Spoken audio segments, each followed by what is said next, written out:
be going on the Brewgooders Facebook page, and I'll share it now as well. Magic, absolutely. Yeah, absolutely.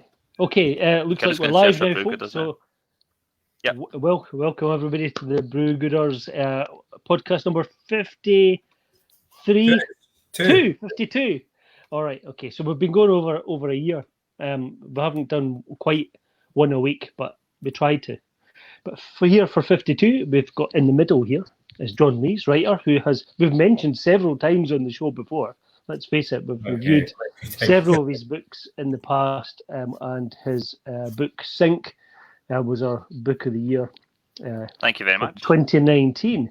So welcome, John. Thank you very much. Thanks for having me. It's fun to be on and chatting with you guys. I was saying, I think when we first talked about coming on, that I'm really flattered with the invite, but I'm not sure how welcome I would be since I don't drink. So I was I thought I'll get a little cup of tea, so I've got a brew of some kind to be, Is that a special brew? Is it like? No, it's just like Tetley's or something. I don't know what's in my cupboard. Well, to be honest, the term Brewgooders came from Jeff's idea of having a coffee shop that sold comics. Yeah. But we just kind of repurposed it to mean beer. Which is quite funny. Right. I maybe chewed the guy out, and I've actually later apologised. But a guy, we share a name with permission, and we share a name with a beer that's called Brewgooder, and somebody they maybe. There's been suggested that they've maybe not been doing ethical practice recently. So somebody commented on one of our and messaged us and chewed us out a wee bit about how we were really unethical and we should be ashamed of ourselves. And it was like, that's not us, man. Sorry. Oh well, but we are quite unethical, and I'm not ashamed of it. So never mind. Let's move on. Just write a wee post, doing some cross promoting. Get me on my Facebook page as well. I fired on our wee banner at the bottom. So yeah, you just type in at the Brewgooders, you find us on everything. So nice. That's pretty easy. So if anybody wants to watch it, catch up with the recording later on, they can do that easily. Absolutely. Okay, cool. So John, I think I first came across you in 2015 at Glasgow Comic Con, which I think was one of the first Comic Cons I'd ever been at. I'd just gotten into making comics myself, maybe a year or a couple of years beforehand, and I'd never been to a Comic Con. And I was very planned. I went along with a plan. I checked out all the exhibitors, and I thought, I'm going to buy all these indie comics. And you were one of those people on the list. And I came along and I got the collected edition of And Emily Was Gone, which was my first foray into the nightmare worlds of John Lees. So I know it wasn't your first book, because I know you did like the superhero thing, Standard. That was my first book before. I have read, I think, the first issue of the Standard. Superheroes is my thing. Jeff is the superhero person in the team. But I have read a wee bit about it, and I do know it's about a sort of retired superhero that comes out of retirement to investigate the death of his former sidekick. That is correct. All right, okay. Done your search. I could have just get a scoop. You meant nope. It's a totally different book. Sorry, you've got it wrong. That was me. But anyway, since I haven't read the whole series of that, I think we'll just move on to And Emily Was Gone. So that's fine by me. I won't hold that against you. But you should check out the Standard if you get a chance. Aye, absolutely. So for me, it was my first foray into indie comics. I haven't been a comic reader for many years, as a youth. I'd kind of drifted away from comics, and then kind of accidentally fell into writing a comic. And then somebody says, "Oh, you should go to Comic Cons," and I didn't even know what they were. And it was quite an eye opener going along to Glasgow. And it was scattered about at that time, from the CCA to the art school and somewhere else. So it was a bit of a journey around to all these different places. And I seem to remember you being in a really dark room, probably with you and Laurie, I think.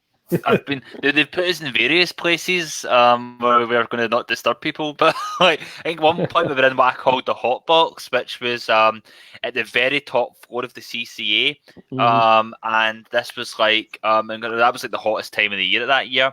I think that was like 2014, 2015. It was especially roasting, and like every single person in that room, because obviously it was those big massive windows all around, so the sun was biting down, and every single person that was just their shirt was just caked in like sweat and in despair, and and literally like I could have pretty much went like that, like and like wrung out like my shirt onto like somebody's like like comics if they wanted it, and so I had that experience. Then there was another time when they had this, and I think it was like the art school or one of the other buildings, and I guess that was quite a dark one, like out in a corner somewhere. So I think it might be that year you came to see us. Yeah, I think it really struck me. What an interesting book. And for all the time that I read it, I thought that the sort of monster character, Bonnie Shaw, had to be a real bit of mythology from Orkney. And I went and Googled it and everything. There was nothing. And I was just amazed at kind of how much story, how much background you had put into that. Well, I should probably the funny mention thing what the about story's that about is, first. Yeah. But the funny thing about when you say Bonnie Shaw is that like yeah, I made up Bonnie Shaw. Like, in the stories, like a creature of folklore, but like I made them up. But like for years when I had to book at shows every so often, like I remember one point it was New York Comic Con, and this guy came up, he was a Scottish guy, and he's like, "Oh yeah, I grew up in Scotland, and I remember Bonnie Shaw when I was a kid." And it's like, "Wow, did you really?" It's like we've invoked this thing, and it was more than one person that said that. "Oh, I remember Bonnie Shaw. I grew up in like Orkney, and I remember being told about Bonnie Shaw." And I'm like, "Wow, did you really?" Well, you know what? I think it just tapped into kind of Scottish myths and folklore really well. Just maybe invoked it and made it real. But sorry, what was your question? Interrupted you. Was it about Emily Was Gone? Sorry, was it? Were you saying describe the book, or what was it? Yeah, well, we hadn't kind of mentioned really what the book was about for anybody that hasn't come across it, but it is about a girl that goes missing, presumably spirited away by this monstrous creature in Orkney, of all places, and she get her pal gets a sort of hires a detective guy. It doesn't, or pulls him along under false pretenses and gets him roped into the case, and then it just spirals from there. Yep. So basically, like how Emily Was Gone came about was me and Ian had been kind of paired together for a project. It was supposed to be like a DC Thompson type thing. We were doing through the Glasgow League of Writers, where like we know it was supposed to be like a revival of like various like old forgotten DC Thompson characters who were public domain, and we were going to do a big anthology type project, and like we had a big publisher that was going to be behind it. And like me and Ian were going to be doing a revival of the Black Sapper. And like so I had like this kind of storyline put together, in which a storyline which is pretty much like the basis of the Blacklist many years later. I know what it was like, where like the Black Sapper's like the world's most wanted villain who gives himself willingly over to the authorities, and with his assistance, like they start chasing after like numbers 2 through 10 of the most wanted list. And so we had a lot of fun developing that, and it's like some cool concept art that we did for it. But then the publisher who was going to be backing the project like changed ownership, or like the big editor who was going to be doing it like get swapped around, and then the new editor that came on board like wasn't interested in it anymore, and the thing kind of fell by the wayside, as comics things like often do. But me and Ian were like, we'd had so much fun working together, we said, well, rather than just not doing anything now, why don't we like come up with our own thing together? So we started kind of like back and forth on ideas, like what are you interested in? Like, what would you want to draw? And we both like talked about our shared interests. Like, we talked about stuff like like David Lynch and Twin Peaks in particular.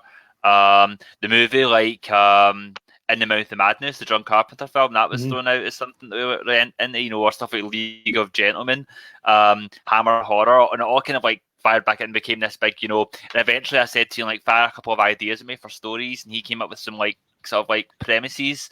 Like he had like one was like a detective called Hellinger who like solved crimes with the help of like like dead people and monsters they could see. Then there was another story about like an affable like hitman who walked around like, you know, like killing people, you know, but he was kind of upbeat and like cheerful. Then you had like, you know, a story called And Then Emily Was Gone, which was going to be a killing type crime procedural set on like, you know, the Highlands and Islands.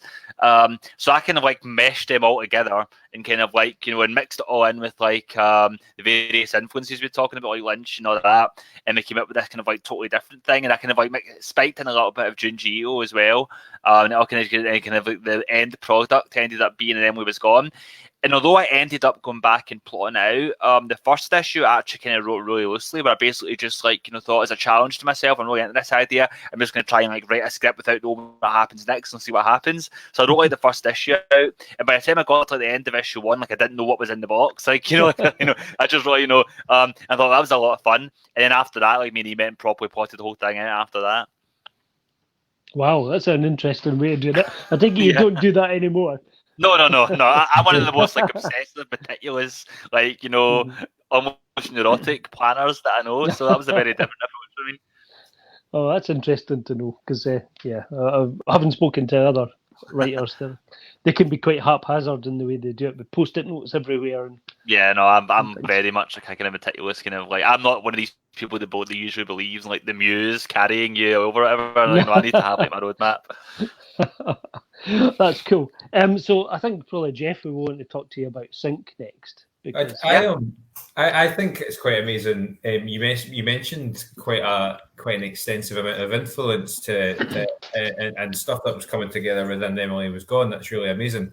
I think there's something really there's an energy and like an atmosphere in your writing that I absolutely adore, and I think that moves us quite firmly onto Sync. Sync was introduced to me by about this time last year from Colin. I think I was looking for summer reading, and he handed it to me and went, "This is the best thing you'll read." It's like the best. No pressure. It was something to that effect, and I absolutely was. Yeah, I think as many people have been absolutely blown away with it. One of my more sort of interesting stories I have about an experience I have with it is I'm a teacher in a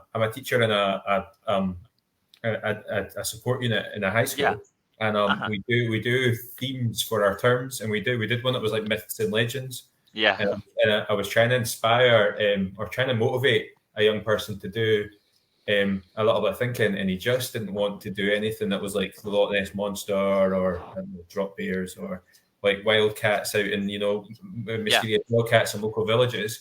And then I can't even remember how I got into the conversation, but then I was like, well, it could be like an inner city myth. It could be just something weird that happens in a city centre. And he was like, and he actually turned around and he said, "What, like clowns that drive around in a white van?"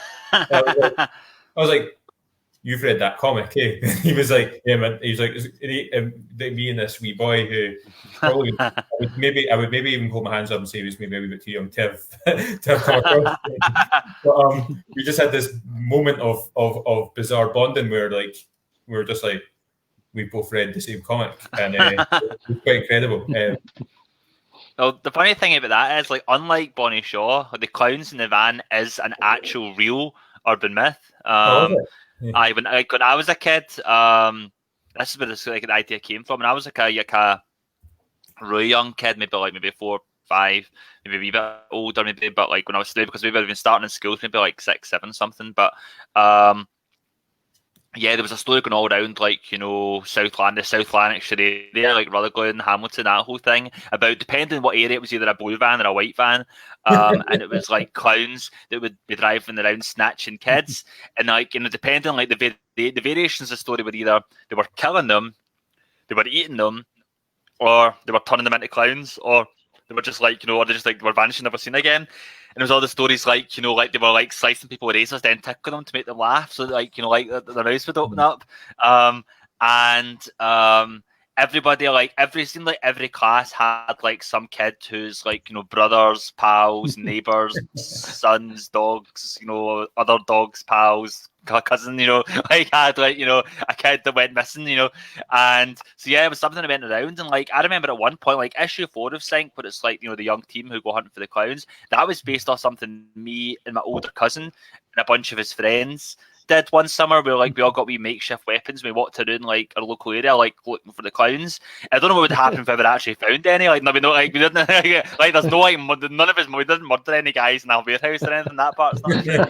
But like, we walked around with these like clubs and things, and like hockey sticks, like trying to find, and every time we'd see a van driving past, like, oh, it's the clowns, and we'd run and hide, and so that's kind of like, a memory I have of my childhood that I did kind of bring back a little bit for the story.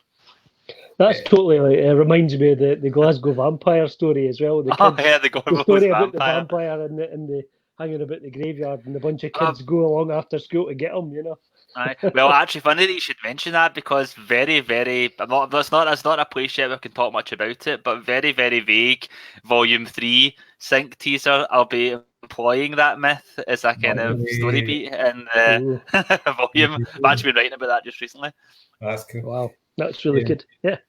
I have a thing, just because we're in the east of Scotland in Northumberland, and I personally have I love Glasgow. I really like Glasgow, because it's just far enough away that I would only ever go there if it was to do something I wanted to do. Yeah. I'm never over there for work or anything, and but I did totally recognise a change in my view of the city. I went to last August. I went to see The Cure, and in Bellhouston Park. But me and my friend had booked we booked a hotel closer to Mount Florida, and so maybe about two and a bit miles away. And then we realised that coming out of Bellhouston that any sort of taxis or Ubers were going to cost an arm and a leg. So we decided to walk it.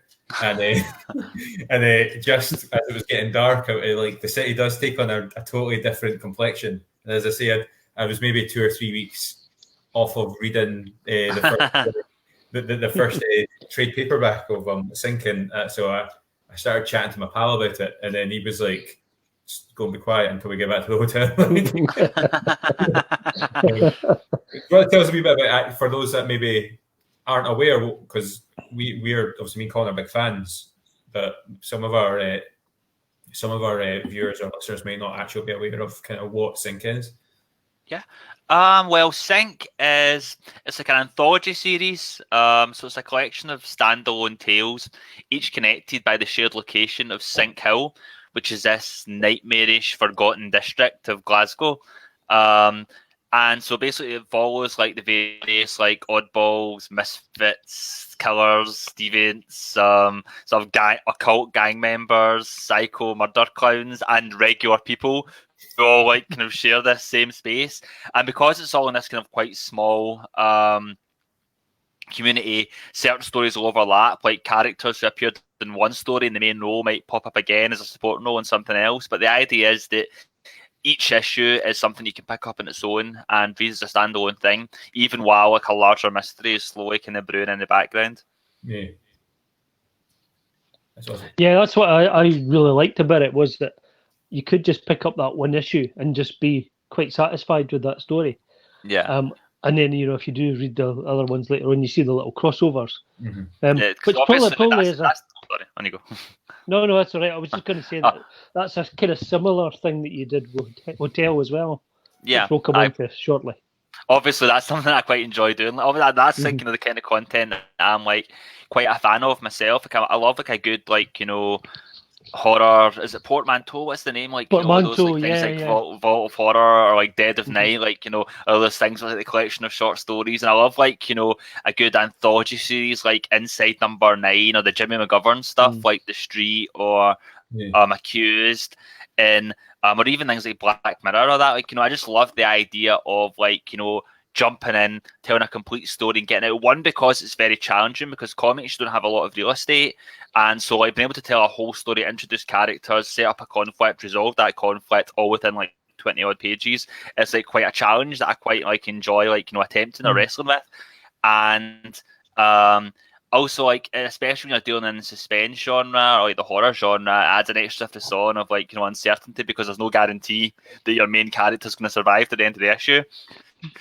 And also from like a commercial standpoint, like, it's quite good, like, like, because a lot of comics will have a strong issue 1, and then like sales will go after that, because like folk will feel like you've missed the start of the story. So I love the idea of like making something that kind of circumvents that by you can pick up any issue and you can read it and enjoy it.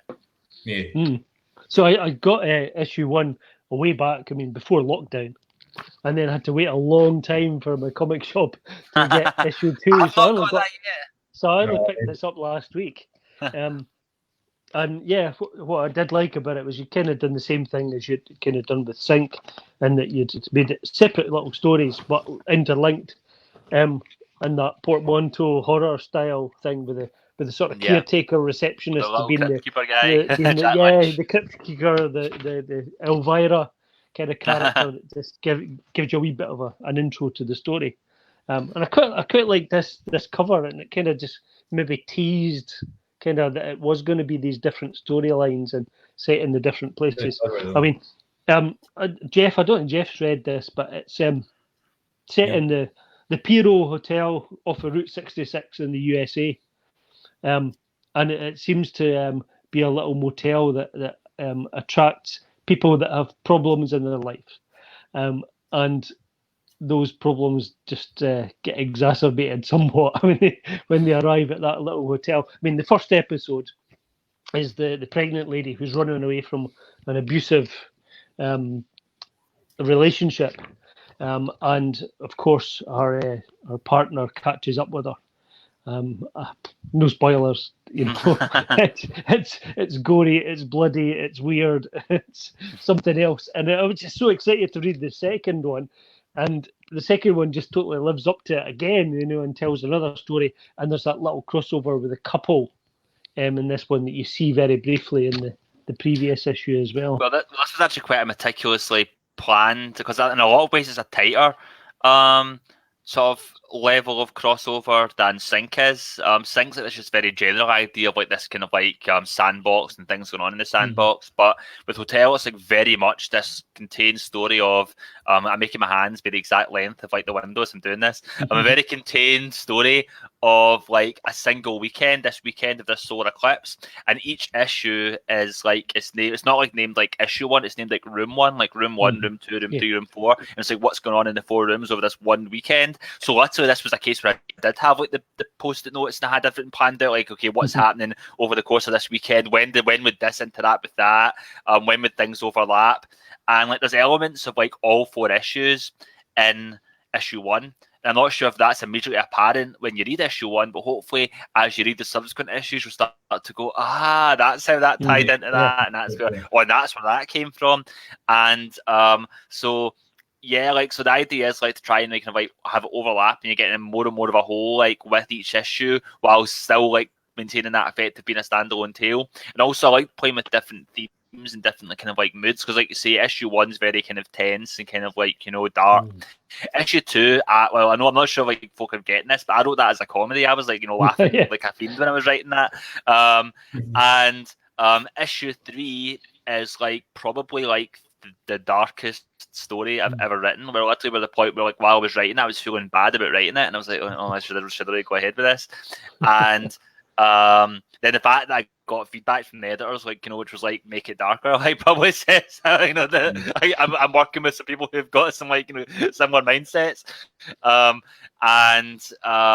yeah, like so it's kind of fun, kind of went to play with different kind of atmospheres and tones and things. That's interesting, John, because I'd heard that comic shops had been getting a little disclaimer thing out about that happened. There was one shop in New York with the first issue, like where I sent because what I normally do is before I have a wee kind of retail network, and I'll send out advanced preview copies like PDFs to all the retailers ahead of time and let them know about the book coming out. And like one of my regular retailers, when I sent them this Hotell 1 at the time, I sent them Hotell 1, and the reply I got back was, what is wrong with you?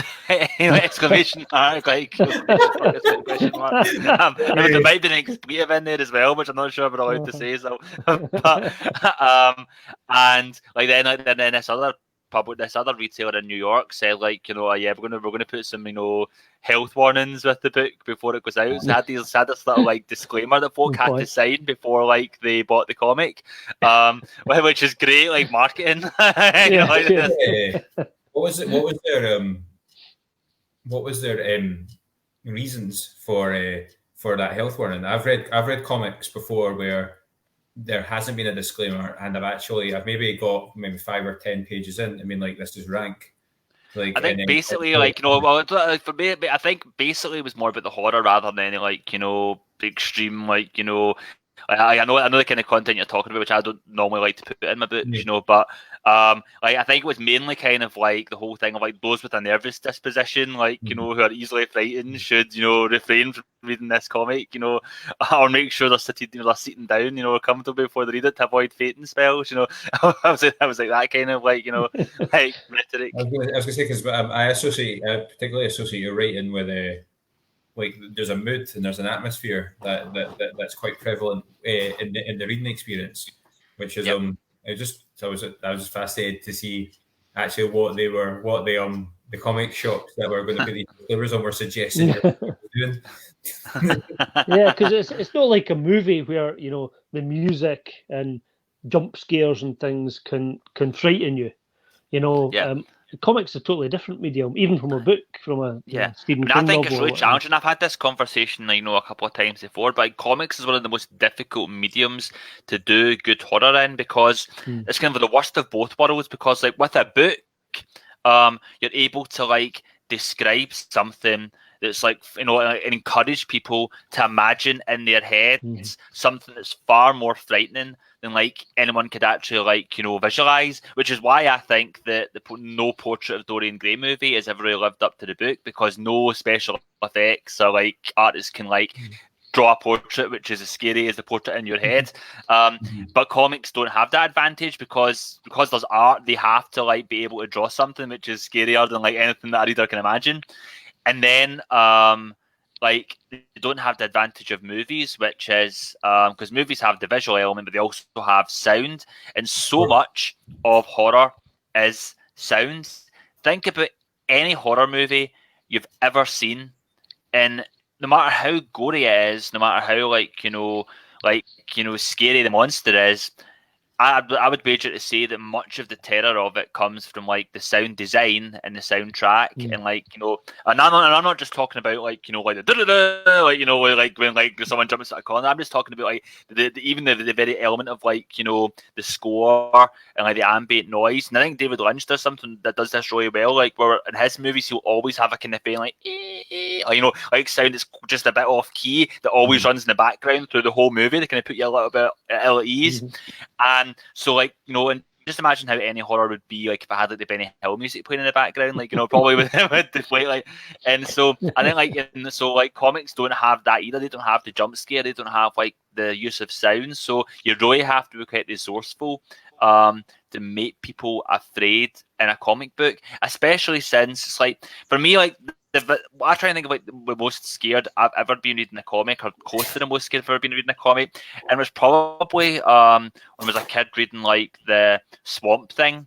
It was the issue Love and Death, with like when you find out like that like Anton Arcane has been inhabiting the body of like Abigail's husband, and and it gets really creepy, but like there's this page where it's like Abigail walks into like this office, and the office, like, and everybody in the office is all like dead people, and and they all seem normal, but for a second she sees them as they really are, and it's all these like decayed corpses all staring at her, but also staring out at us like through the page with these kind of like just like cold eyes. And literally I wanted to like, and I read that and I kind of sat it down to do something else for a second, and I couldn't bear having those faces looking out at me. I had to turn the page back over because I didn't like looking at it. And like, if you can do something like with that with a comic book, where like the reader has so much control over like their own experience of reading it, like that's like when you've nailed it. Yeah, incredibly hard to do. You were talking about about the film scores and stuff, and it just reminded me of a movie that I watched, and for me, the film score totally killed it because it was a sort of version of the Island of Dr. Moreau. I don't think that's what it was, but it was something along those kind of lines. Yeah. And the dramatic music that they played, at a scary point, was in Mastermind they had that dum dum dum dum, and it was that exact bit, and it just turned into a comedy from then on for me. So it killed the movie completely. Yeah, it's true. I mean, think about all the the 1990s were especially guilty of this. Well, and especially in the 2000s as well, where a lot of horror movies would go, let's have a heavy metal soundtrack because horror fans like heavy metal, and it never actually works as being scary. It's just it becomes like a music video or something. The monster shows up, it's like da, da, da, da, da, da, and you're like, that's not scary at all. It's just That's it.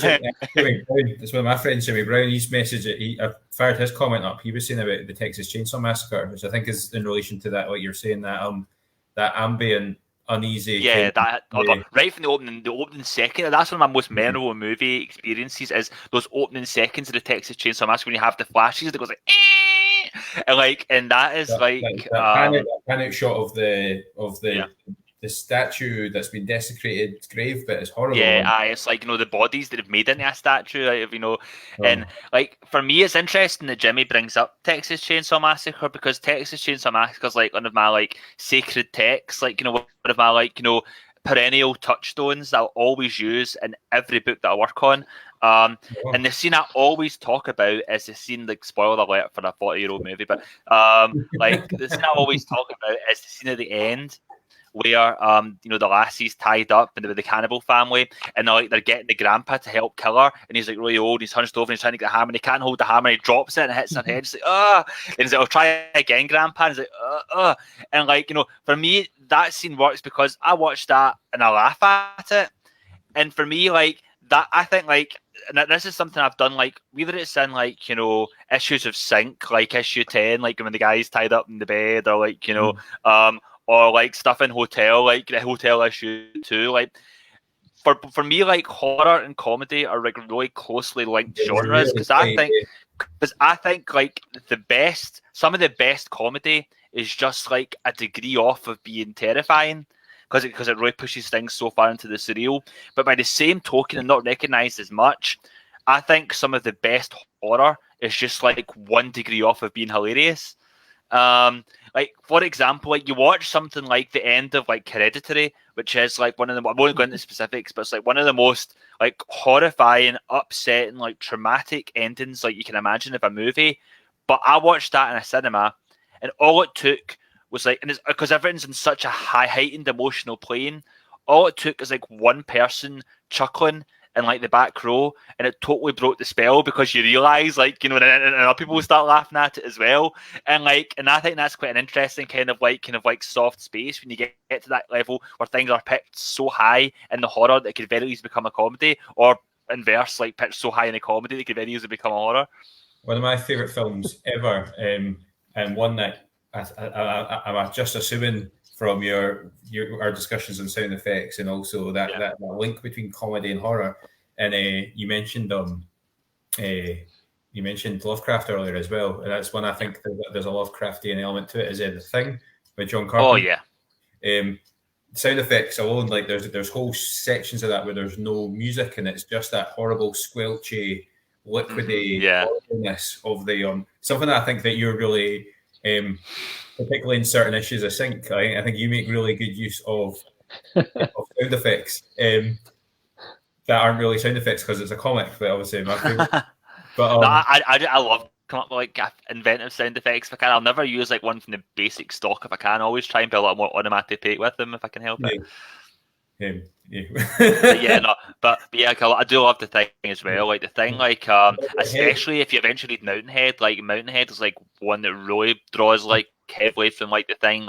Just in terms of the kind of the whole atmosphere of the snowy mountains and all that, and not the mountains but snow, and and I think I mentioned one of my essays for Sync because I have essays in the back of the Sync issues, and I mentioned The Thing.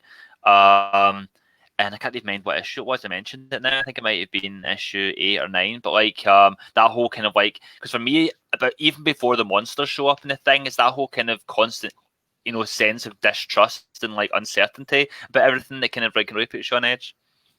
Absolutely, and what you're saying about the comedy aspect as well. There's that whole thing where I think there's I've got maybe 2 examples I can think of in my head where there's this big long, like tense, horrific scene, and the scene finishes with a punchline, and there's like, and you're like, the guy in the chair that gives his little speech. I was like, the bit with the walking head as well always comes to mind. It's just horrendous, and then, but absolutely. My I want to maybe mention a wee bit about the fact I think this is quite a prevalent issue in comics in general, but I'm under the understanding through Colin that you're a wrestling fan. Very much so. So I am as well, and I think that becomes quite one of my favorite parts of Sync is the 2-parter of that's got a weird kind of wrestling Royal Rumble aspect to it. It's also one of my favorite. I actually stopped reading the trade paperback to message Colin. I don't want to spoil it, but there's at the end of Granite Green, which is the first part, the bit where you I think you made what I think is quite incredible in that is you made the medium of not being able to hear how characters speak was absolute perfection, and I think that's one of the best cliffhangers I think I've possibly ever read in a comic. There was such an amazing kind of almost like a sports entertainment vibe to that whole there was that slow build, and then there was this bang bit at the end, and you're like, and then obviously the next issue is just non-stop. The fun thing about that is, and again, I won't spoil it for anyone who's not read it, but like that whole aspect was something that I've been planning from the very beginning. And if you look at that character's dialogue, like even in issue 1, like there's stuff in there that seeds in, that was going to be come into play later on. So it was a lot of fun to finally pay that off. Had something that's been in my head for a couple of years, and finally kind of go yes and do it. But it's funny you talk about the wrestling thing, because I don't think it's at a stage where it's going to be getting officially announced quite yet. But one of the next things I'm working on is a wrestling comic. So I've been doing a whole lot of I've even noticing if you were to go on my Twitter, you'd see a whole lot of watching old wrestling stuff and commenting on it. And a lot of that is down to being research and prepping material. And I've been seeing artwork coming in for this project, and I'm really excited about it, because it's a project that's been a dream project of mine for proper years, and now that I'm finally getting to do it pretty much on my own terms, with the ultimate team that I really want to do it with. And for me, it's I know there's been a few wrestling comics before, but I didn't want to do a wrestling comic unless I was confident that I could do a comic which people could call the best wrestling comic. And I think I'm in with a good punt at it, basically with all the kind of the approach to it that I've kind of been trying to develop and innovate, and with the team that I'm working with. And I think it's going to be a really cool comic. I think hopefully folk will respond to it really well. I think for me, the scripts that I've written, I think that I've went back and read them and worked on them, I think the best scripts I've written. And I'm really excited for whenever that does eventually, thanks COVID-19, but whenever that does eventually kind of see the light of day. Are you allowed to talk about the thematic elements of it, or anything like that at this moment in time? Probably not. I'm not sure if I'm going to have a giant hook coming out of nowhere and pulling me off screen, even mentioning as much as I mentioned right now. But all I will say is that it is a story which deals. It's a different. It's something that uses the backdrop of wrestling to tell a very different story in a context it's not usually told in. And that's been a lot of fun to work with. And also I'll say that it's set in the world of the early 80s territory days, pretty much pre-WrestleMania. So I've been watching a lot of stuff from that era. And so it's gonna be a lot of fun in that sense. That's exciting. That's cool. Something to look forward to. I know Jeff will be straight on that one for sure, and I'll probably get the sloppy seconds once he's finished with it. Okay, so obviously you've had a bit of knockbacks with the COVID situation. I think probably not least of all, you haven't been able to go and take part in some swimming, because I know you're a keen swimmer, which I guess was an inspiration to this.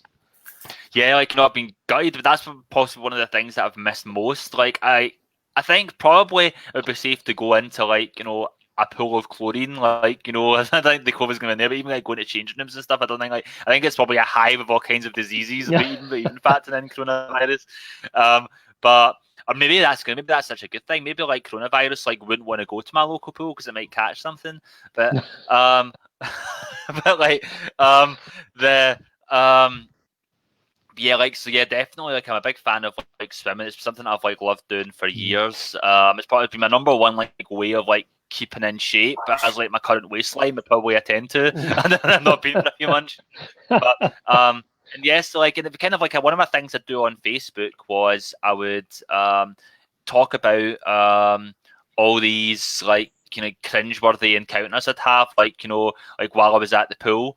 Like stuff like and I was quite like colorful and describing, like there was like this like elderly gentleman that I called Mr. Bum Bum, who'd always like walk past him in the shower and he'd be like really vigorously like scrubbing his like bum, like letting out mad cackles, and like and I never actually saw him like in the pool. I think he just stuck to the showers. And then like there was another time like where like I was like coming out the pool like and I saw like this lady. I put Mr. Bum Bum in the comic. Then like there was another point like like I was walking out the pool and like this like lady was like walking past me, and like I thought, okay, I'll try like and give her space, and like because it's like a shared gender like changing village. So I'm like walking past, we can't get past each other. So eventually I kind of just like pressed myself like against like the locker, like this narrow space to let her pass. So I think she's walked past like and then like he like, excused me, so like and I turned in like this and like in my speedos like standing like pressed against like like oh, she goes, you're standing in front of a locker. And it's like so so like I had like little stories like this that I'd kind of like share, like eventually like one of my friends who's an artist, Jules Rivera, she said you have to make this into a comic book, it'd be hilarious as a comic book. So I said, okay, if I'm doing it as a comic book, you're going to have to draw it.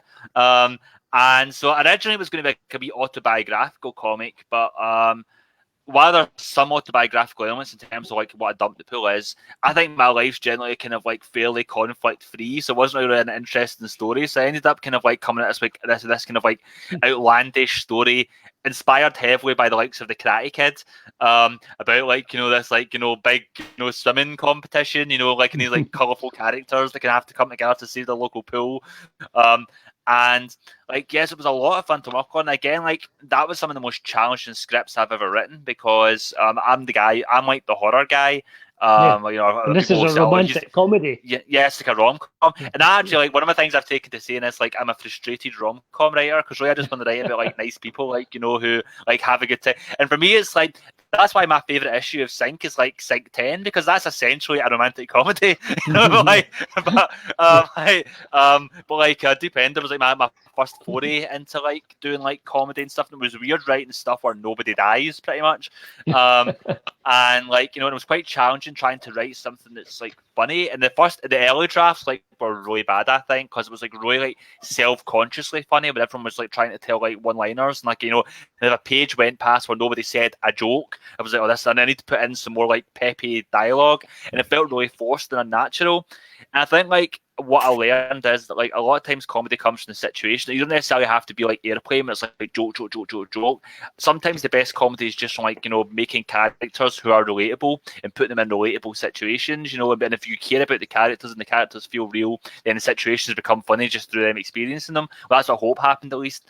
But yeah, it's a shame, because obviously we were just starting to do Deep Ender, then like Jules got picked up for this like massive multi-book deal with a big publisher which he's been working on, and obviously I had Mountainhead and Hotell, so it's kept us away from like doing more Deep Ender for a little while. But I would like to get back to it eventually. Oh, I'm glad to hear that. I heard that there was a digital version of number 2 out, and I haven't seen it yet. Yeah, if you sign up to my newsletter, you can go to deep-ender .johnleescomics.com. It will take you to a landing page where you can sign up, and then when you sign up to my newsletter, you get issue 1 and 2 of Deep Ender, plus an extra bonus comic, a comic called Quilte, which was done by the Emily Was Gone creative team, all sent to your inbox as a thank you for signing up. So you can find out what happens next. But yeah, the whole thing's all written. It's going to be 8 issues altogether, Depender. It's all been written. It's some of my favourite scripts I've written.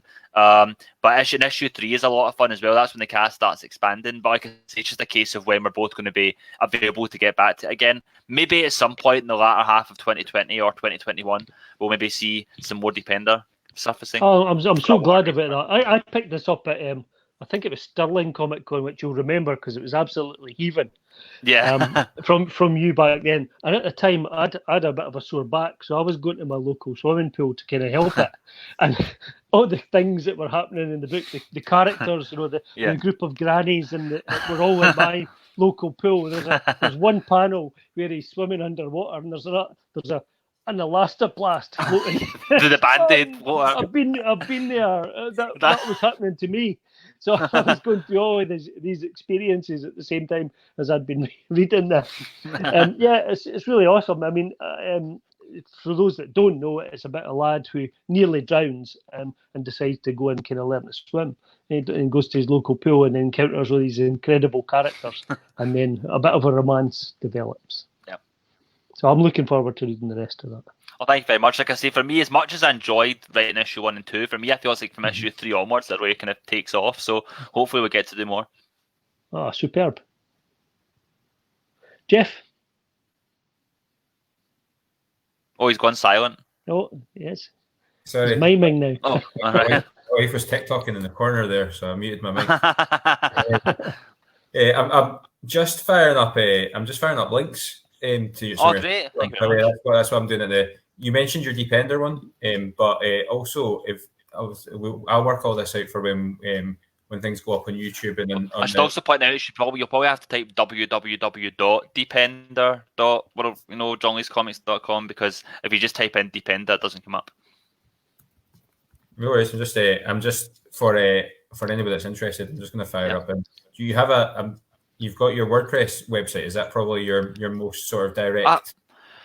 Well, for me, the WordPress website's kind of like dormant now. Mostly, I just use that. I use the about page, kind of like as my little profile with my various links and stuff. But like the best place you can find me online, maybe apart from like my newsletter, which you can sign up to through the link below. But the best place is probably my Patreon page, which is like patreon.com/John Lees. That's where I post like weekly content, several updates a week. It's probably my closest to an online home that I have. Magic. I'm just firing that Patreon link up just now. Superb. Jeff was kind of alluded to early on that he wanted to have we talked to you about this new publisher, AWA. Yeah. So could you tell us a wee bit about how you got involved with them and things? Yeah, I'm happy to do that. Well, the weird thing was, I think this would have been this started maybe about 2018, where one day like I noticed on Twitter, I was like Alex Alonso has followed you on Twitter, and Axel Alonso has followed you on Twitter. And I was like, Axel Alonso, he's like the guy who used to be the editor-in-chief of Marvel, like edited all these classic books like the GMS Spider-Man run and stuff like that. Like, why is he following me on Twitter? So the first thing I did was check it wasn't a parody account, but no, it was the actual verified account of Axel Alonso. So that's weird. Maybe he's just like randomly following people. Then like a little while later, I got a DM from him saying like, hey, I just wanted to let you know that I bought Sync at my local comic shop and like I really loved it. So like I'd love to talk to you at some point, maybe about like your projects and your plans. And I'm like, oh, really? So I'm like, so I said to him, yeah, that'd be great. I'd love to have a wee chat with you at some point. I said, unfortunately, I'm going to be leaving for New York Comic Con like in the next week, but maybe when I come back home we can have a wee Skype call. And he's like, oh, sorry, I'm based in New York, so we can meet for lunch when you're over there. And I was like, like, oh my god, so like, and again, like come back to like the Glasgow Comic Con thing we were talking about before. But this was like one of the hottest days of the year. So like I've been out in the morning, like walking around, and I was like a sweaty pig. I thought I better go change it to something that looks like relatively presentable, like for meeting up with Axel Alonso.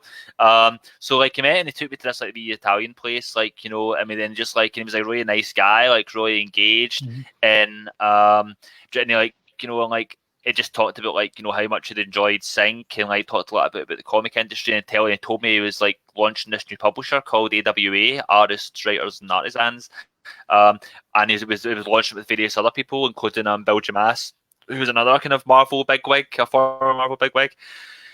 And like, you know, when he was saying like his idea was he wanted to kind of make a place that was like, you know, had a really good deal for creators and like had them involved in the process, and had some like the stuff that he was saying like sounded really good. And basically then he said to me like, you know, so yeah, I loved Sync and I want to have like, you know, and he brought up that back in his days working first in Vertigo and later in Marvel, like he like his job was pretty much to find like new voices, new talent, kind of like nurture them and bring them out and put them in the right projects. And he says like, and I want to do that now, like, you know, in like the creator own sort of like sphere. And like he said, you're a guy that I think like, you know, could be one of those people, like, you know, like, which is like really nice thing to, you know, for someone like of that stature to say. And like, so it said like, you know, what I want to do, what you to do first is any active pitches you have out, can like you send them to me, and you know, like, and I can see if we want to publish any of them. And so like this, I thought this is great. Usually I go to New York Comic Con trying to like, you know, talk some stuff, and I've had like probably my biggest meeting before the show even starts. So like when I got back home, I sent them like all my various, what at the time were all my various like active pitches. And funny enough, when he got back to me, he said that his favourite one of the bunch was Deep Ender. But like he said, Deep Ender wasn't the kind of genre that we're going to be publishing like in it, so it wouldn't necessarily like fit. But he said like, so I said, oh sorry, because but I still want to work with you, so why can you please develop pitches for me to send to me? You know, which is like, you know, a bit of a daunting task because I'd never really like made any pitches on spec before. Normally I've made like pitches and then send them to publishers as came second, but this time I was actually pitching specifically for AWA. So based on our conversations and what he'd liked about Sync, and he said he loves anthology stories as well, and he said and he really loved the aspect of like the clown and stuff, and you know, and he talked a little bit about like, you know, old roadside hotels and things. And I thought like, and I tried to took all those elements together, and I thought I'm going to do like an anthology which is like set in an old roadside motel off Route 66, you know, and I'm going to see, I tried to tailor it as much to what I thought he would like as possible. And so I put together the pitch, and you know, he really loved it and was really keen and on board. Then from there, the process was pretty quick about getting signed up and being in the process. And like, and it's been great, kind of being in on the ground floor, and seeing all the other creators that are going to be involved, and like, you know, and seeing them come on board and then being announced too. And like, I still think there's a lot of stuff that AW doing that hasn't been announced yet in terms of their plans and their initiatives. And like, if they can do half of what they're wanting to do, it's good. They're going to be a major force like in the next year or so. I don't know how much it's going to play in, because obviously they had the rotten luck of having their massive line-wide launch, where they launched like 4 comics on the week that lockdown happened, and like no one could get to the comic shops. You know? But and also it doesn't help that their big massive event book was a book about a pandemic, which I'm not sure which was written well ahead of time. But yeah, like, you know, like, but they're definitely big players and stuff. And like, you know, I went to their offices in New York, and their offices are stunning, like, you know, and they've got proper like big staff and like, you know, a lot of funding behind them. And yes, saw their books here, and I've read all of their books. I've read all of them apart from Devil's Highway, which came out this week, but everyone I've read so far has been great, top notch. Red Border's really good as well. I love that cover. If you won last week. Yeah, no, it's a really good book. So yeah, like AW, like, and it's really interesting because like, not obviously Axel's like got like the big ideas and the vision and stuff, but I think even like the editors that I work with more on like a day-to-day regular basis, like, you know, I have a team like Mike Coast, Dulcie Montoya, Jamie Coyne, like all these like young talented editors are really kind of like switched on and like engaged, you know, with your story, and like want to like ask you difficult questions about what if you do this and change that, and really kind of like push you to kind of like make your stories better. And they've that, and like, you know, and they've got a great deal for creators as well, like, you know, and like, you know, and like, it's been great, like, you know, like, and the artists all that I work with all seem to be really engaged and really interested as well, and they're really keen to kind of like, you know, once they've got somebody, like putting them on other projects and stuff, and like, you know, and like, and at the time Axel was like, any other projects you develop, like send them to us, we want to see them. And it's really cool, like, you know, working with a kind of publisher that seems to be like interested and engaged and making waves, and like so much, especially like being like an indie creator, so much like, you know, it's of the job is trying to get like editors to notice you, you know, or like care about you enough to answer your emails, you know. It always feels like a little bit of a battle. So to have an editor of that stature who proactively seeks you out and wants to see more from you, like, you know, is a really kind of like gesture of belief that really means a lot.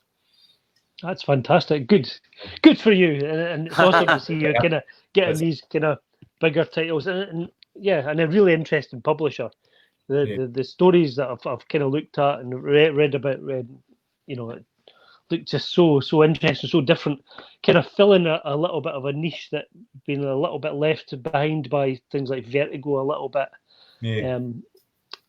And yeah, well done. And thank you very much. More power. Like I say, like the roster of talent they've got involved, I just want to keep up if I can. Fantastic. Yeah, I'm sure. No pressure, John. No pressure. You do what you do, man. Like honestly, I think you're right in second to none. Thank you very much. That's really appreciated. Like I would totally blown away that we managed to get you on. To be honest, based on. Well, I'm not doing much these days, so I was happy to talk to somebody. No, but I really appreciate the invite. Like, you know, like I say, I've watched a couple of your shows before, and I always enjoy, like, you know, your pattern and stuff. Like, you know, so it's nice to get to take part. That's amazing, man. We'd have you on every week.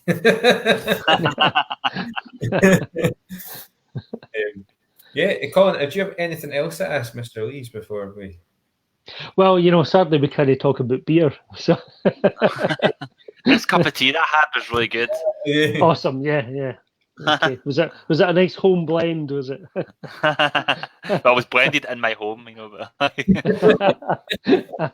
when the kettle met the tea bag, I see. They blended together. I'm disappointed that you don't import your own leaves and blend it together. I do know somebody who's like a major tea enthusiast, and they tell me a lot about how like they specifically buy like, you know, these sort of like packets which are like from the last leaves of the season that have been touched by like the most rain or whatever it is, and like and it sounds really scientific, and I think it'd be really interesting to like care that much about tea. I think it's like something, you know, that I'd like to do, but I'm not that level of sophistication yet.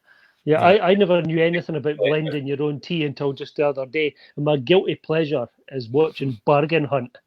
And, you know, everything stops whether I'm writing, I'm doing drawing, whatever, everything stops with Bargain Hunt. So I went and watched Bargain Hunt the other day, and this couple, that the team that were on it, were going to build or buy this tea set, this Indian or Chinese tea set, and it was something apparently that households would have had at the early 1900s. Every household would have had it, and they could blend their own tea. So they had little caddies for all the different teas and a special pot for blending. So you make your own house blend.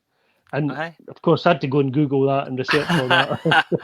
I will say though, don't feel guilty about watching Bargain Hunt. I don't believe in guilty pleasures. For me, like a guilty pleasure would be if like you're a serial killer and you're feeling guilty about like the pleasure you take in murdering people. You know, that's like something a pleasure you feel guilty about. Like, you know, but if it's like, you know, just like, you know, a TV show, like, you know, you're not hurting anybody, so like enjoy that. Just let it be a pleasure. Well, if I was a serial killer, I would have to stop just for Bargain Hunt, you know. past 11 every day. Minutes, so I quite like Homes Under the Hammer, and it's the same. It's the same concept. It's like you don't watch it for the full show. You watch it for the bit. We'll come back in 10 minutes to see how so and so is doing. And then you're like, I just love what I love about Homes Under the Hammer is all the little like music cues and stuff. Like they'll try and really contrived. They'll try and work in a line of dialogue so they can use the music that they got the rights to. It was this like old like renovated pub, and they said you might say it's a pub without beer, and then like a pub without beer starts to play in the background, you know. Or then you even have like the little music cues. Never like the mortgage. You never like the kind of real estate agents kind of come in here like bam, ba dum bum ba bum ba da, you know. It's like they're walking in. It was just like Barclay does that as well. They must, considering these shows must be relatively cheap to produce. They're reading the bill for these shows must be amazing to be like actual filming next to nothing. You know, staffing possibly slightly expensive, and it's like music. It's like, music royalties are through the roof. Music rights. That was one of my favorite. That was like one of my favorite stories about. One of my favorite ever TV stories is about like Mad Men. It was like apparently like the showrunner of Mad Men, who's notorious like a bit of like an asshole. I've heard like, you know, like a good kind of asshole is like a bit of a dick, but you know, like, people respect him for it. You know? Like apparently he like was told that he was going to like have to take a cut in his show's budget to make room for like The Walking Dead, I think it was. and he said like he was going to walk off and he was going to have various cast members all walk off with him if they not only let him keep his budget, but as a apology for the insult, paid him like an extra like several tens of thousands of dollars on top of like his normal budget. So he got that, then blew all the extra money that he got on a Beatles song in an episode where they say, well, we can't use this Beatles song because the rights are so expensive, and they play it for 5 seconds and go, then turn it off again, like, you know, and that's what he used the money on. That's amazing. Mad Men's a great show. Like, I forget him. That's a good. Oh, yeah. Man, thank you so much for joining us. Well, thank you very much for having me. Yes, cheers. As soon as like, you find us more information on the wrestling comic, you can have me back on and tell you about it. We will. We'll have you then. That'd be amazing. Magic. Okay, pal. We'll maybe chat to you later then. Well, thank you very much. Okay. Bye. Cheers, John. Cheers. We had John Leeds on the show, man. Awesome. What are you drinking? What am I drinking? I'm drinking this bizarre porter from Northern Monk. Don't know if you've had this. Stars and Stripes, peanut butter and jelly porter, 5.9%. It's great. I'm liking it. It's really sweet. Caledonian craft beer purchase. It sounds like the only bizarre thing you went one of those. No, it's not actually. I know it was a supermarket, which I can't remember where, but just one of the local supermarkets had it. That's amazing. I haven't been disappointed by Northern Monk. Most of the beers are pretty good. But, I do like a porter, but this is really unusually sweet. I mean, the name suggests that peanut butter and jelly. I'm not really getting much of those flavours, but the kind of fruitiness, certainly, and it says it's got raspberry and strawberry puree in it, and peanut essence, whatever that is. And where I'm getting, I have to say, where I'm getting the peanut from tends to be in the beer burps more than anything else. Yeah, that's fair. I'm really excited. I've ordered. I've paid for it and I've just not picked up. I ordered them last week. I've ordered the 4 new porters from Tiny Rebel that are. Oh. And they're all variations of Stay Puffed, but they're all Imperial as well. So it's like they're all 9 point something, and they're all awesome. So it's like Stay Puffed with Praline or Stay Puffed with. There's one that I don't know. I might not even be able to drink it, and I might just have to hand it over. We've got one that I think is maple and bacon. Wow. I'm drinking one of my favorite, 2 of my favorite beers this year. I actually selected for episode 52 because I thought that was a good a point to shout them out, give them a shout out for. I'm drinking The Sun Always Shines on Raspberry by Pilot.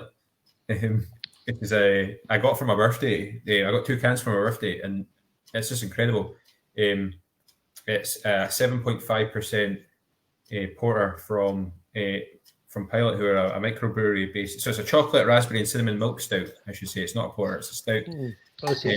I picked up from a Caledonian craft beer merchant. But Pilot are quite a small microbrewery from Edinburgh, so down Leithby.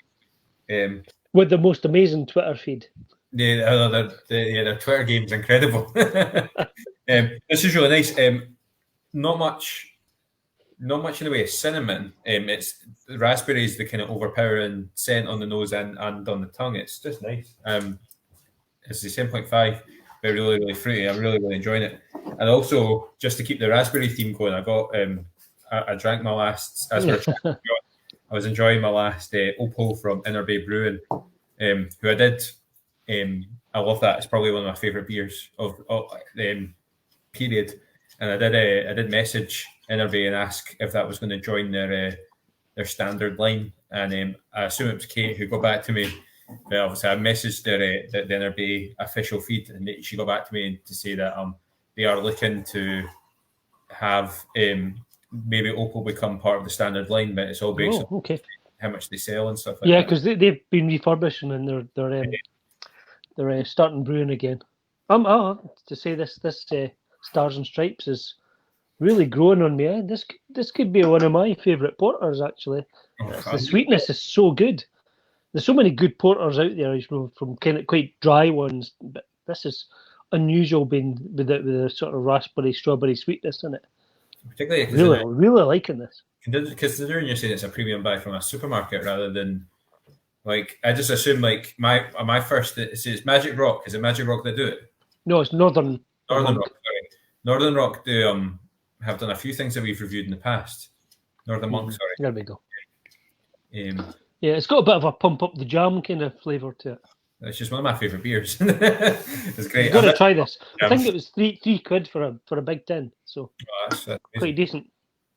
I saw a Pump Up the Jam in that size of tin the other day actually, and I don't know where the person that bought it got it. Obviously, we always buy Pump Up the Jam in the 330. But I've seen somebody actually was quite annoyed. They do Pump Up the Jam in the 500 now. That size one. Oh yeah. But I'm on various Facebook pages for beer, and somebody was giving Pump Up the Jam quite a bit of grief on a craft beer supermarket Facebook page, and I was like, "Wash your mouth out, man." That's like. Before we cut it quits, I know we're drifting past our self-imposed curfew, but I wanted to chat very briefly about the fact that due to the ease of restrictions on lockdown, we've got access to our local comic book shop again, which we're both weekly frequenters, so possibly 2 or 3 times weekly. We should maybe say, and it's a big part of our. It's obviously a key part of why we podcast, but it's also a key part of our sort of social and sort of hobby life. It's just great to be back in the store. So yeah, shout out to Little Shop of Heroes in Dunfermline. I went today. It was the first of me going today. They only opened yesterday. Yeah. Wednesdays for a new comic book day. And I did pick up a couple of graphic novels. I thought I was going to go and buy something, but I didn't know what. And I had a little look on their website. So you can go on their website. You can buy mail order and stuff on there.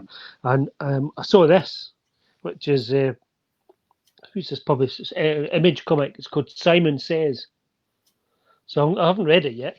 But basically, it's about a guy during World War II, and during the war, he has the job of painting the Nazi symbols on the train. That sounds train carriages. Yeah. But his family's been all murdered by the Gestapo, and he tracks down the murderers. And basically, that's the story, as far as I know. It says, the blurb on the back says, "You had us at Nazi hunting 007." Nice, that sounds cool. I really like the idea behind that one. And in my drawer, which I'd ordered months ago, pre-lockdown, was the trade paperback of Eve Stranger. So I did review issue 1 of this, and I really liked this. So I'm really interested to read the rest of this to see where it goes. So this was a sort of programmable person who could be, their mind can be wiped, but programmed then to do a particular job. So in the first issue, she's a sort of an assassin and is to assassinate somebody. But I think in later issues, she does everything from, personal shopper to babysitter. Yeah. So it seems really kind of bizarre. But there also seem to be kind of like 2 storylines. There's little sort of cartoon stories as well as the main story, which seem to show a different aspect of Eve, the character, like dreams that she's having. So maybe it'll untangle itself. I don't know what that's about, but by the time I've read this, I'll probably have a better idea. And I'll give you a full review then. That's cool. I remember you really enjoyed the first issue, actually. Yeah. So it's good. It's cool that that's all coming out. What did I get?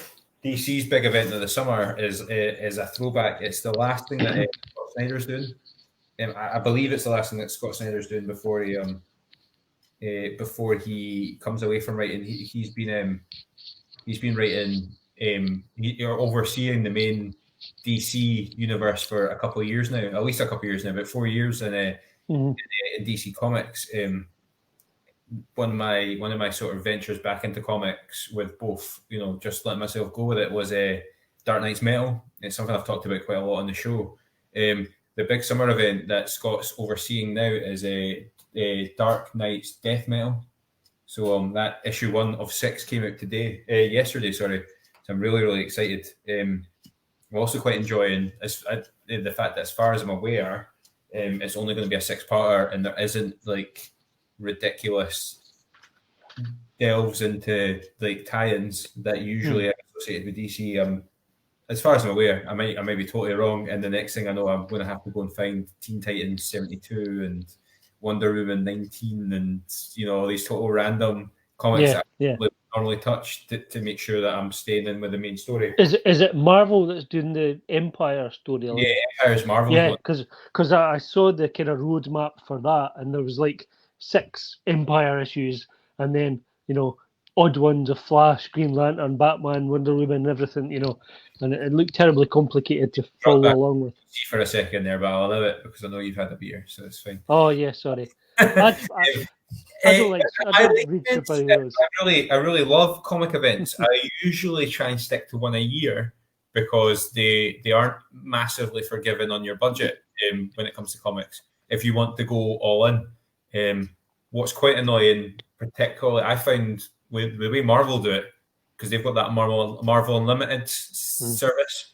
Marvel can do a thing where they if you wait 6 months, they'll drop most of the stuff they released previously anyway. And I was really annoyed that I maybe spent about £200 over 6 months on the build-up, main event, and epilogue of last year's summer event that Marvel did, which was called War of the Realms, and it was really, really extensive. I mean, I was buying like Moon Girl and Dinosaur, or whatever that's called. That and random issues of Squirrel Girl, and random issues of Superior Spider-Man, just stuff I wouldn't normally read. And I'd really enjoyed it, and I think events are a really good way of getting you into certain comic book characters. I wouldn't have known who Superior Spider-Man was, or Gwenpool, and that's quite a... Do you know who Superior Spider-Man is? No. Oh, so like about 5 years ago, this is interesting. It'll take me a minute, right? So about 5 years ago, there was a big Spider-Man event where Otto Octavius transferred his brain into Peter Parker's. Oh, right, okay. And then eventually Peter got control, and they were able to use comic logic to allow them both to exist in real time. So in the Marvel Universe at the moment, you've got Peter Parker Spider-Man, you've got Miles Morales, but you've also got a superior Spider-Man that lives in LA, who is Otto Octavius in Peter Parker's body. And that's a really interesting... I think he has a really interesting arc. But yeah, events are quite cool because you can wander, but you can get, as I say, £200-ish over the course of 3 months on an event, and then it's quite hefty. And then, as I say, the Marvel Unlimited thing, they release it all 6 months later, and you're like, I don't know, it's just quite hard. Like, yeah, it's like spending loads of money at the cinema and then Netflix picking it up a month later, I suppose, yeah. Yeah, I'm as everybody probably knows, I'm not much a superhero fan. I've finally got a bookcase. I know this because this lockdown stuff, and everybody's on Zoom and various video sharing things. Everybody's got a bloody bookcase, and I've never had a bookcase in my house. How many of them are? And I decided I wanted to get one. Eh? How many of them are real? Because I mean, I was at one of my colleagues retired yesterday. So I did a big Zoom quiz / retirement party yesterday, and everybody had because my colleague that was retiring is a big golf fan. We all had on Zoom pictures of golf courses behind us. Yeah. So you think if you're clever, you could probably put quite a convincing bookcase behind you that you don't actually own. Probably, yeah. You can put your own pictures up, can't you? I've seen some examples on the telly where somebody has bookcase wallpaper on in the background, and also the guy that does the travel in the BBC breakfast news. He was clearly in a sort of kitchen in an office and didn't have a bookcase, so he just stacked a whole bunch of books on the kitchen table. And there was it's told, why did he do that? Obviously been told. I've got 2 graphic novels that I picked up from the comic shop that I want to talk about really briefly. Cool. I'm really quite excited to read these. One, we've just come into July. So last year, one of our more sort of well-received episodes was our LGBT sort of aware Pride issue. I always like to try and pick up comics that I think deal with, because I'm a big superhero fan. I always like to try to buy comics that I think maybe deal with other issues. Just so I'll deliberately grab something that I possibly wouldn't grab at the shops. And I picked up this one. I saw the advert for Bingo Love, which I thought sounded incredible when I read the blurb, which was about is it just the punchline at the top is that it asks the readers to take a trip through time with Hazel Johnson and Mary McRae as they fall in love at church bingo in 1963, but break up because of pressure from their families and reunite nearly 50 years later. I think it's incredible. It deals with LGBT issues, but also there's a racial discussion to be had in there as well. So I just think it's going to be quite interesting. I'm really buzzing to read this. Yeah, it sounds great. Yeah. I also picked up Steam just based on there's that whole saying about you shouldn't judge a book by its cover, but in comics, that it's a steampunk comic from Dark Horse, which has 3 young protagonists in a sort of retro futuristic steam world, which I'm really, really excited to read through. And then lend to you because I think you'd probably like it as well. Yeah, I saw that on Little Shop of Heroes list, and it went out of sale, sold out really quickly. Yeah, on pre-orders. So there you go. You were just talking about books that cover issues that might be topical and things, and I'm just going to give a wee shout out to BHP, which is one of Scotland's kind of publishing houses. They're struggling a little bit during lockdown at the moment, so I'm going to give them a wee shout out because they do a whole bunch of different comic books. One of them I'll come to is related to things that are in the news at the moment, but they publish Quiltopia, which I think we've mentioned before on the show. They do Plagued, sci-fi series kind of for a younger audience. They've got a few of those got over them, but one of their other books is about slavery and its effects on Scotland, called Freedom Bound. And although I got this ages ago and read it ages ago, I reread it again, particularly because of all the stuff in the news, the Black Lives Matter, and the deal with people ripping down the statues and wanting to rename streets and things, particularly streets in Glasgow, which are named after people who profited from the slave trade. So I thought this was very pertinent to bring up Freedom Bound. So published by BHP in Glasgow. They've got a website you can go on and order things from there. So go and check them out because they are struggling a bit because they do lots of events and comic cons and things, and obviously they've all been cancelled this year. Before I put that up, Laurie Hazard is asking if we're hoping to be tweeted by Room Rater. You mean to rate our rooms? Yeah, I think you're winning if that's the case. Well, this is still getting decorated. You can probably see the masking tape there. It's not quite finished. I'll show you a little bit of the wall which has been painted. Thanks, man. That's great. Thank you. Thanks. That's great for radio for our audio listeners as well. Yeah. So it's hand painted stripes. Yeah. BHP rather than wallpaper. Squarespace.com is where you would go to get your. That's right. Yeah. I'm hoping in the next couple of weeks to be maybe issue 54, episode 54, to be presenting from my pub shed that I have. That's been a year in the making. I think from the moment we started the podcast, and I said to Colin, I'm going to get a wee pub shed, with the idea being that we could pour our own pints and present from there. It's finally arriving a week on Saturday. Oh, superb. And there's a few local breweries doing kegs at the moment. Yeah, well, that's what I was thinking. Doing kegs, so yeah, that'd be great. I'm going up to Beath on Saturday to get some more growlers. Excellent, yeah. I totally recommend for anybody that wants to try craft beer to approach your local, maybe go and speak to some of your local breweries because, as I say, Beef Brewing, who are one of my favourite brewers anyway, and they have been for a long time. I think I reviewed their lager in episode 1 of our podcast. But they're doing a deal. If you take your 2 litre bottle, an empty 2 litre bottle, they will just fill you straight from the keg for a really reasonable price. I think it's about £4 a litre. So yeah, what's that? You're getting 4 of them for a tenner of a locally sourced, a locally brewed. You're supporting local business. You're and all that jazz as well. And yeah, you got me their Atomic Blonde a couple of weeks ago, and it was great. Yeah, nice stuff. Yeah.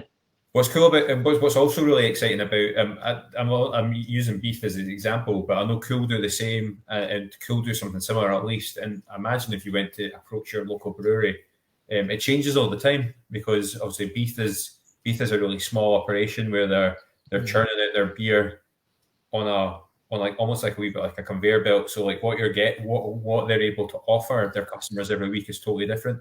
So yeah, I gave you Atomic Blonde, whereas a couple of weeks ago I went and got Dance Monkey, which was their night club, and that was outstanding. And they also did one called Higher Love, which I got around about my birthday. It was like a 9%, and I was it totally brought me to Higher Love. Like, it was amazing. Really, really good.